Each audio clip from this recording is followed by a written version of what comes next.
Haas, hier van de Alphensteden van Friesland. Maar wat kunnen we nou nog meer verwachten?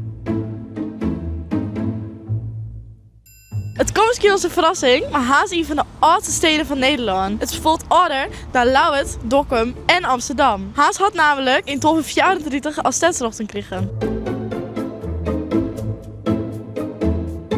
Het schip van ontdekkingsreiziger Willem Barents komt uit 1596. Het schip is in 2003 gereconstrueerd en dit wordt tot 2018. Zo'n 15 jaar ombouwen. Na het bouwen had het schip een nieuwe naam gekregen. Het schip heet nou de Witte Zween. In deze 15 jaar hadden ze er zo'n 38.000 uren naar werken. Er zitten 22.000 kilo hout in.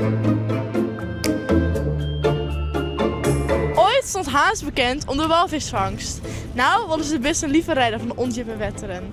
Deze fontein in Haas is een levensechte potvis. Zij verraadt in krachtige wetterstraal dat hij wel echte levensverschijnselen kan vertonen. Zal dit de potvis zijn? Wat voor invloed de meesten ha op het leven in de zee? Dit wie hem dan weer van Haas. Maar hoe kan het waard dat we de volgende keer daar komen?